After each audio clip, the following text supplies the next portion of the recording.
tên rồi. Gia Lai ấy. Gia Lai đó.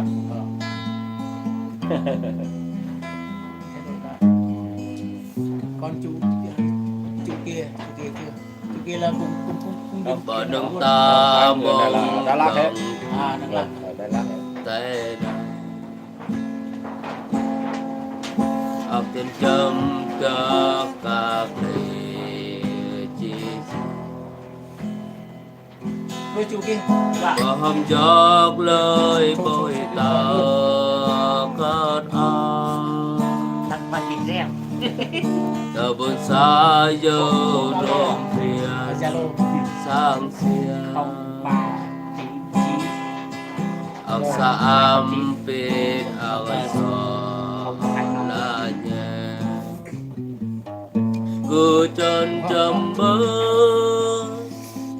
ọc bôi o đi Zalo luôn. cứ chân chấm bay bơn ọc niêu niêu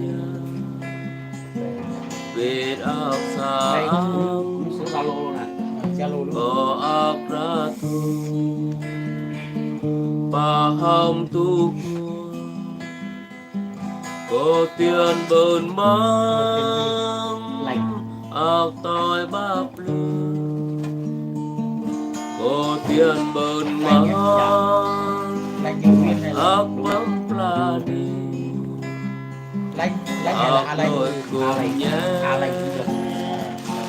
tầng mệt ba hồng ọc bôi bao giờ Ê có biết Giêsu là vô viên luôn. Dạ.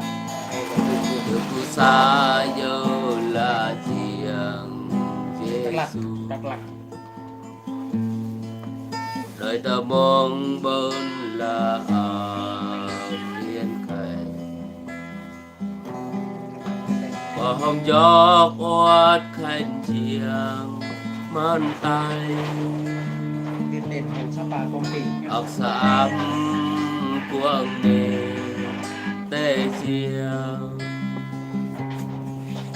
bụt xa ơi ọc bồi dầu to cư cô cứ bồn ở gió tê xiang cô cứ bồn xa rối tê ăn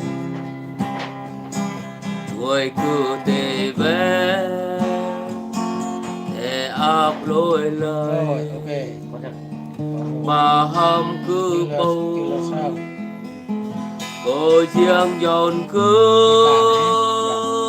buồn mong yên khay cô cứ buồn ta nàng cứ buồn bồi ở liềm tâm Như hình cô riêng ớt đi cờ cứ bàn tay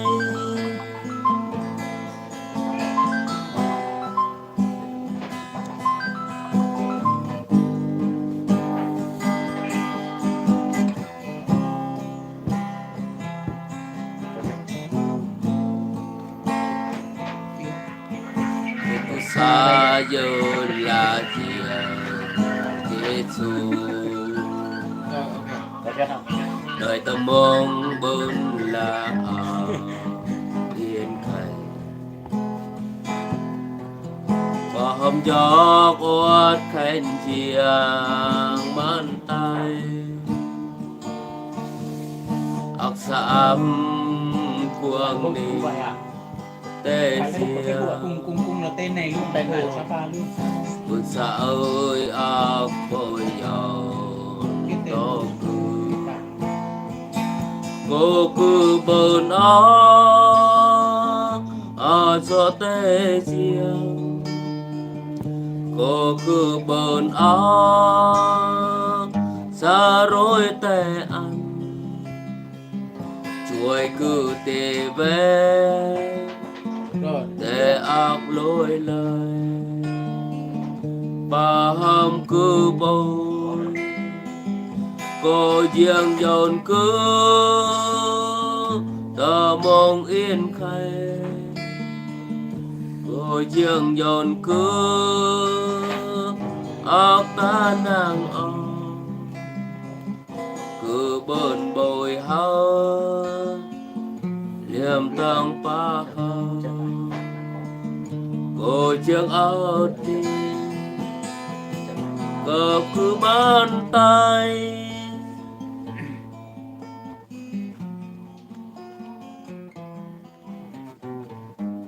đây à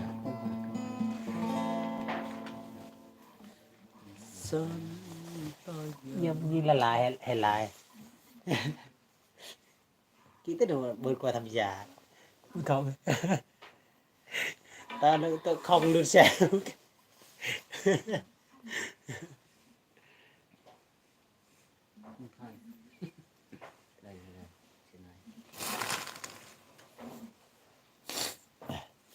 lại này con nhà Facebook nhà tiền như là nhà YouTube bên ở giờ tự đan tự hát lắm tên này luôn à cứ thực hiện tên nó mà cuối tóc kia chữ mình á chữ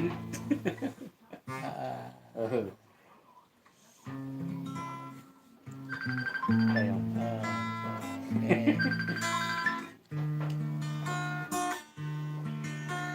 cái này phải mình cũng mở camera mới thấy rồi ok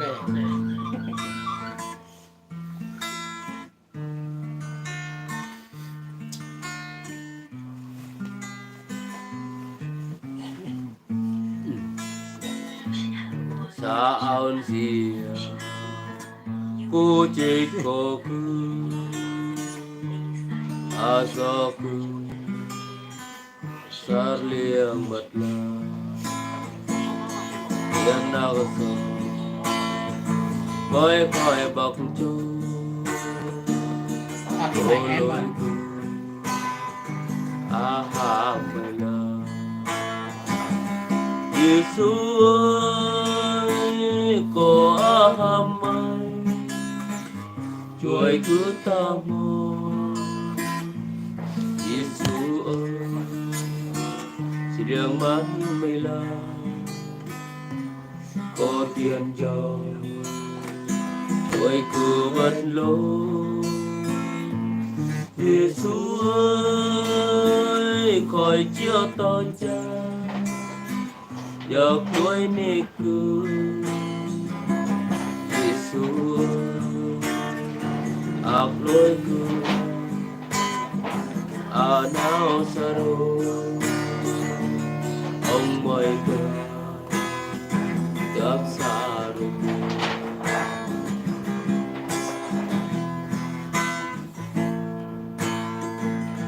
xa ơn gì cô chết cô cứ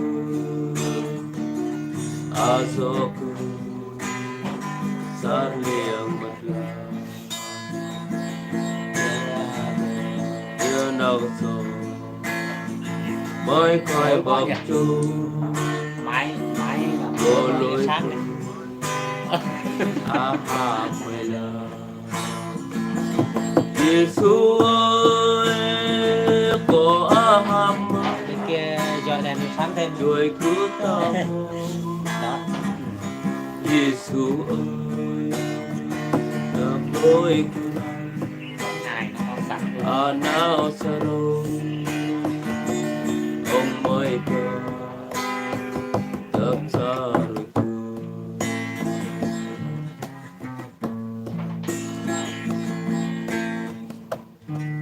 đấy anh nét hơn anh nét hơn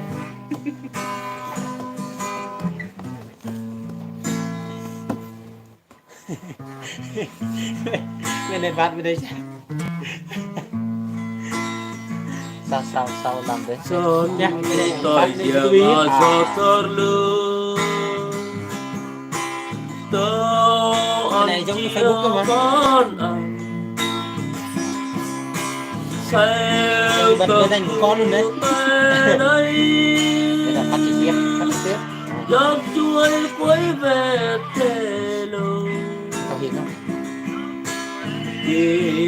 mà khỏi ta bước sai khói tê đêm tăng hương sang cao nè anh cái này là làm cho tu đó đúng rồi đi anh đón nhé ấp rồi rồi đi nhà anh kinh doanh cũng được lắm anh chỉ trong Facebook thôi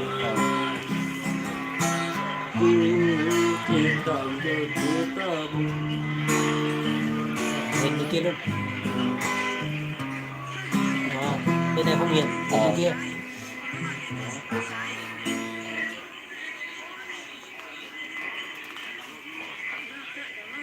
HTD ca sĩ ơi đặt sự tiêu này con này cô tê phàn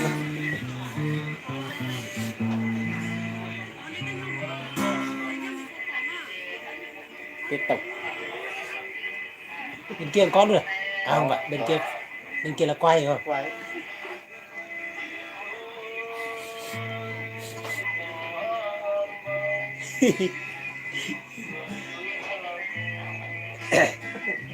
được rồi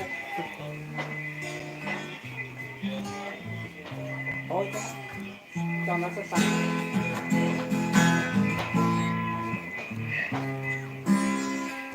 na hẹp Giêsu pa ku da poesia tu katalan có poesia sang kang Giêsu đó tu đón poesia tu khói poesia của sốt ai yo bài dương tê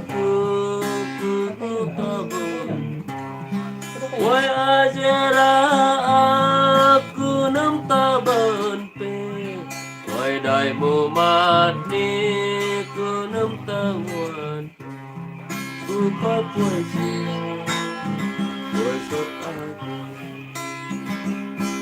là cái tu nào tiền luôn hết đàn như hạt tất thế vậy cả đàn cả hạt là nó là viên viên cỡ được Viếng cứ to bồng tăng to ai Nghe bọn chết của bà ta này Hãy cứ tự mừng trở về đang mà lẽ của vua Ôi giờ về ra xóa đứng ai bảo yên khay Đứng hay chủ là phiên kia Đừng lát lăng bằng cô cát là Hãy tự giác nai dừng so xe ớt cọp hay Vết đeo tu mùa bớn rắp ảm ôi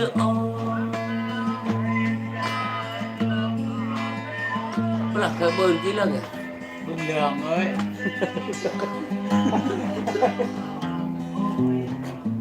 có rồi cọ luôn này cọ luôn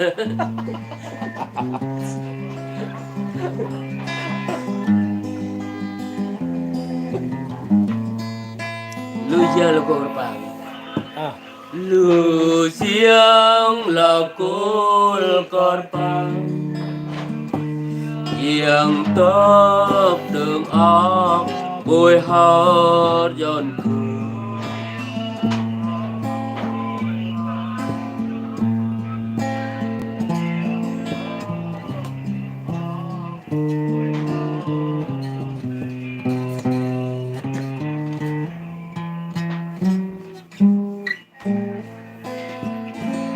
lưu giang là cô con bao Giang tớp đường ốc bôi hót giòn tam tu cát con trăm ba hôm nay xa ơi bằng cả đêm bán xiang cam khét nề bán xiang paham lối lời của ban riêng nhớ đến ngàn phương cả đi ban riêng lừa áo tầng tô lối lời đường riêng làng nghiêm parai chôn riêng ta nai ta tam bồn trầu cư dâng tê riêng sar lo tầng ác nô riêng nâng liêm cư đón cư bì chú ăn quang ban riêng cư tăng về ngàn phương cả đi ban riêng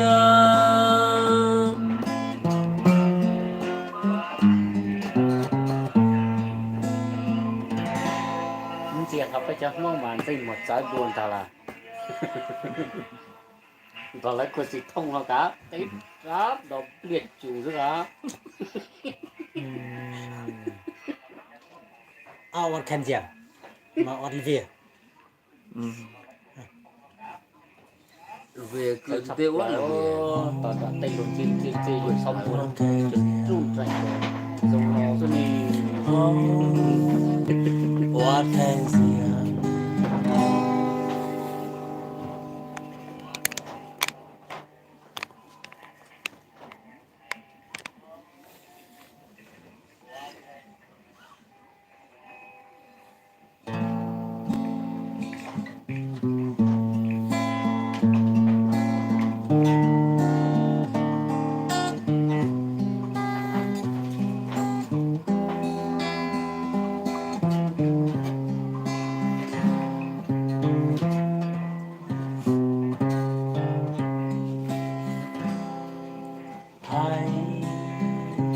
Tôn vinh ngài,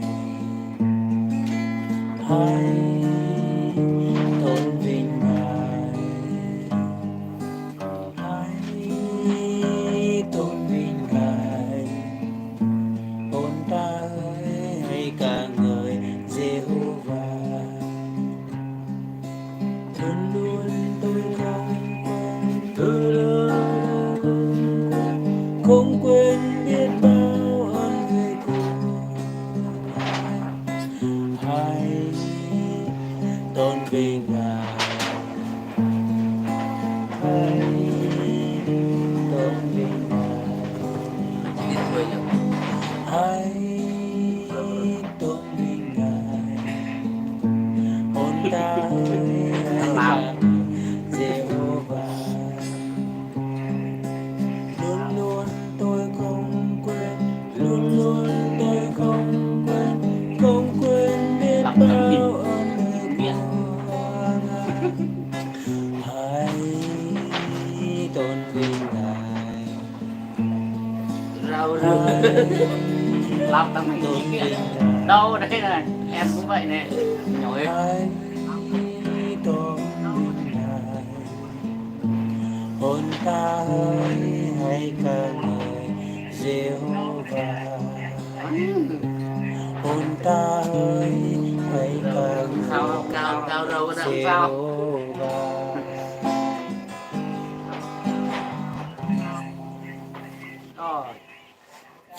chặt măn về tìm kết với chị em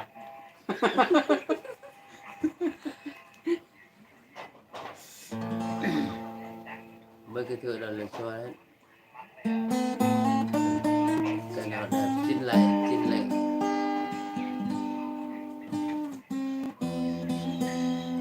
có tầm lại kìa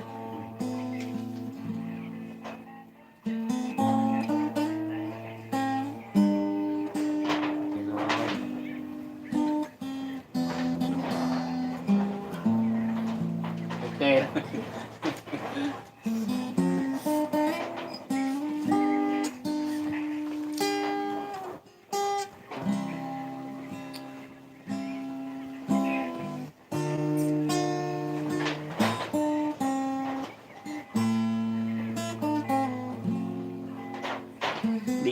tiền không?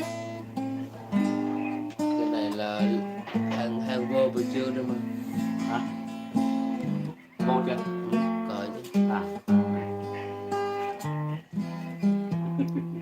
Cái này đẹp lắm, có cái hàm đẹp, cái hàm mà cái bố này và là cái hàm trước lính á, không không dám quay.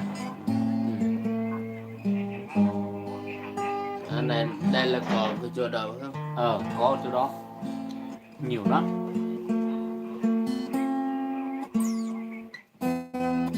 Rồi, ông đốt rồi. Bây giờ chưa khỏi này. chưa khỏi.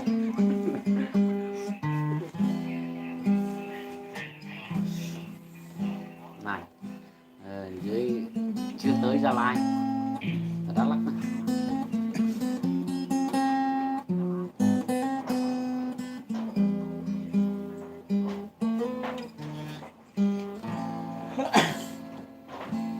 Làm kim tuyến. Mình muốn thiệt.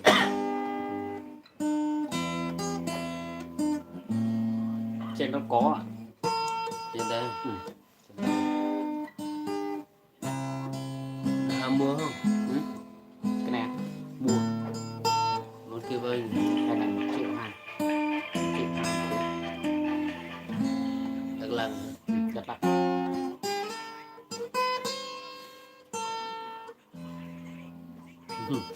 Ông đâu? Ông đốt. Ông đâu cứ xem. Để vợ. Vợ Hai đứa con một đứa. 5 đứa rồi.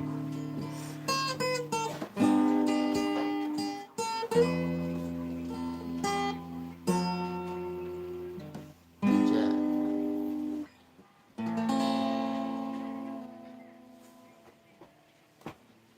Đây nhà. Nhà. Chạy vô nghìn xỉu thôi. Tổng dài. Chào các bạn nha. Mình sẽ kết thúc buổi livestream tới này. Thôi thì sớm mà. Này. Xong. Mấy chục ký kìa. 9 kg thôi.